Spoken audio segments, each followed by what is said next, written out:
Have you ever wondered where the key to a more peaceful, more fulfilling, and more meaningful life is hidden? Imagine a place where every object emanates positive energy, and in every corner you can breathe harmony. A place where every space invites you to rediscover yourself, giving you inner peace and emotional balance. A refuge where you can free yourself from the burdens of the past, connect with the present, and embrace the future with hope. What if we told you that this place is closer than you ever thought? Yes, because we are talking about your bedroom, an environment that we often give little importance to. In this video, thanks to a Zen story and Buddhist wisdom, you will discover the 7 objects in your bedroom that are slowly killing you. And if you stay until the end of the video, you will discover how, by eliminating them as soon as possible, you can achieve mental well-being and prosperity.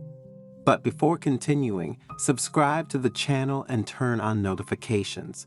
This way, you will be informed when we publish new content for your spiritual growth.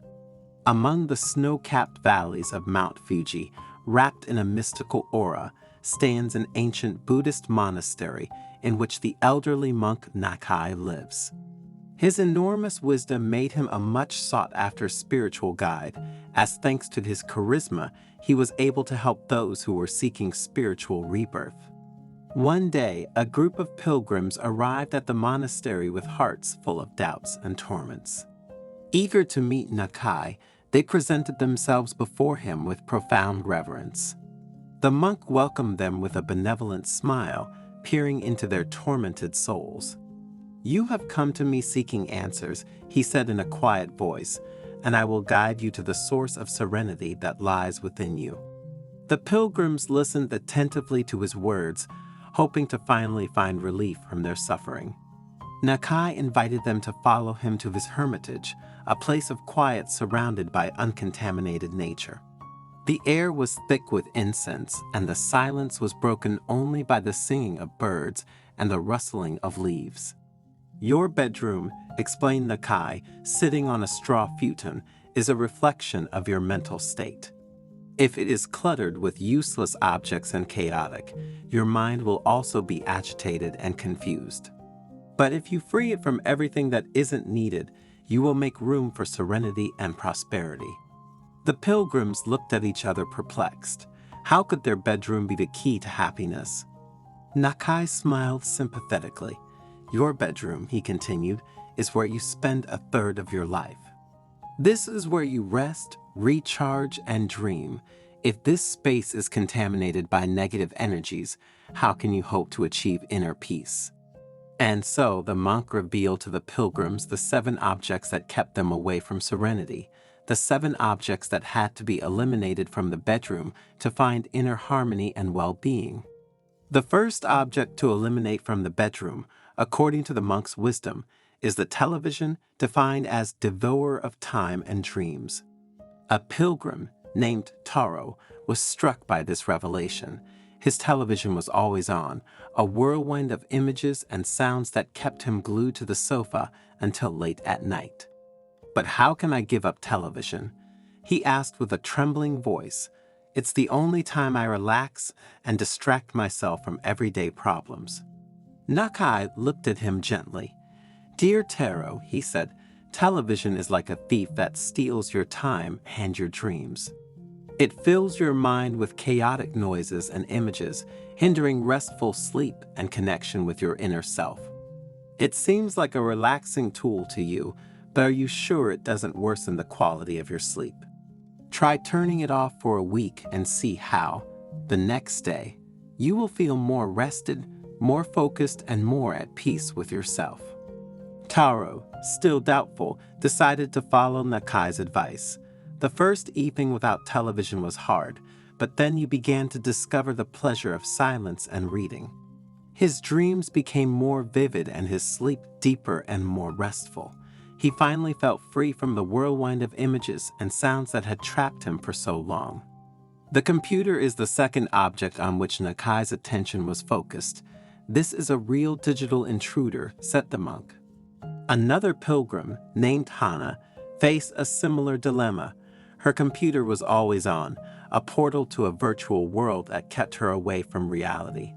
"But how can I do without the computer?" he asked anxiously. "I use it for work, to communicate with friends, and to inform myself." Nakai reassured her with a smile.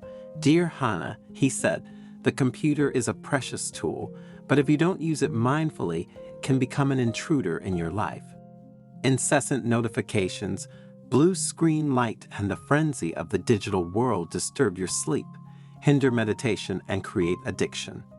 I understand that nowadays it may seem difficult to do without it, but it is necessary if you want to live better.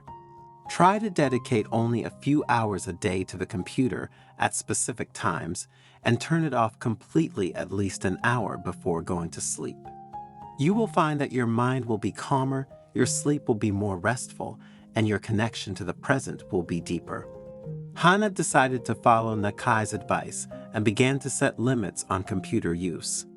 As the days passed, he noticed that his mind was clearer, his concentration was better, and his productivity increased. Furthermore, she found the pleasure of spending time in nature and dedicating herself to her passions without being distracted by the digital world. "Do you know what is another item you should eliminate from your bedroom?" asked the monk with a smile. "It's the smartphone, your pocket prison." A third pilgrim, named Kenji, was ashamed to confess his smartphone addiction. He kept it with him at all times, compulsively checking notifications, social networks, and messages. "I can't be without my phone," he admitted in a soft voice. "It's like it's a part of me." Nakai looked at him with compassion. "Dear Kenji," he said, "your smartphone is a pocket prison that keeps you from reality and true connection with yourself and the world around you. Its insistent notifications, its artificial light, and its incessant flow of information distract the mind, hinder sleep, and create anxiety. Try turning it off for a few hours a day and dedicating yourself to activities that connect you with the present, such as reading, meditation, or a walk in nature. You will find that your mind will be calmer, your senses sharper, and your life fuller of authentic experiences. And in the end, you will miss your smartphone less and less because you will have learned the value of time, nature, serenity." Kenji, with a hint of courage, decided to follow Nakai's advice. The first time he turned off the phone, he felt lost and disoriented. But then, he began to rediscover the pleasure of silence, nature, and human relationships. He noticed that his mind was clearer, his creativity increased, and his connection with the present was deeper. "Broken or unused objects," the master continued, "are like ghosts from the past. Therefore, you would do well to eliminate them from the room in which you sleep." An elderly pilgrim named Sakura was accustomed to living with a pile of broken and unused objects crowding her bedroom. They were memories of the past, testimonies of projects never realized, and broken dreams. "How can I get rid of these items?" he asked in a sad voice. "They represent my story and my experiences." Nakai smiled sweetly and said, "Dear Sakura, broken or unused objects are like ghosts of the past cluttering your present. The remnants of what is no longer and the omens of what could be hinder your energy flow and weigh down your soul. Get rid of these objects and make room for new experiences, new energies, and new dreams. You will discover that your bedroom will become a place of light and hope, ready to welcome your spiritual rebirth." Sakura, with a hint of melancholy, decided to follow Nakai's advice and separated herself from the broken and unused objects with a ritual of gratitude. In practice, at the suggestion of his mentor, he thanked these objects for the experiences they had represented and freed himself of their emotional weight. Thus, his bedroom was transformed into a bright and airy space, a place of peace and renewal where he could finally breathe deeply. "There are objects," continued Nakai, "that bind us to the past. Photographs of finished loves, letters full of pain, and objects that evoke dark moments," said the monk, "should not be in your bedroom. If you really don't want to get rid of them, You can put them in boxes in the cellar or garage so you don't see them every day. Hiro, another pilgrim, was tormented by negative memories that kept him prisoner of the past. How can I get rid of these memories? He asked in an anguished voice. They keep me from moving forward and being happy. Nakai looked at him with compassion. Dear Hiro, he said, negative memories are like chains that bind you to the past. They prevent you from living the present and looking to the future with hope. Accept your memories with gratitude and let them go. You can't change the past, but you can choose to no longer be defined by it. Transform your bedroom into a place of peace and forgiveness, where negative memories are transformed into life lessons, and your soul is finally free. Hiro, with a pinch of courage, decided to follow Nakai's advice, and his bedroom was transformed into a place of serenity and renewal, where he could finally look to the future with hope and with an open heart. Sick plants are another thing you must eliminate because they become symbols of stagnant vitality, continued the elderly Zen master. Sick plants are like mirrors that reflect the energetic state of your bedroom, he added. They absorb positive energy and spread melancholy, hindering the flow of life and creating a heavy atmosphere. Treat your plants with love and attention, but if they don't improve, gratefully get rid of them to make room for new healthy and vigorous plants that will bring positive energy and vitality into your life. The artificial perfumes you often use to perfume your rooms, he continued, are like deceptive masks that distract your mind from what really matters. A pilgrim named Mai was obsessed with scented sprays, aromatic candles, and essence diffusers that masked natural odors and created an artificial atmosphere. How can I give up these perfumes? He asked in a doubtful voice. They make me feel good. They give me a sense of freshness. Dear Mai, replied the monk, artificial perfumes are like deceptive masks that hide the true essence of your bedroom. They interfere with your sense of smell, hindering your connection with the present and with nature. Open the windows and let the fresh air in. You will find that your bedroom has a natural and authentic scent that connects you with the earth and the seasons.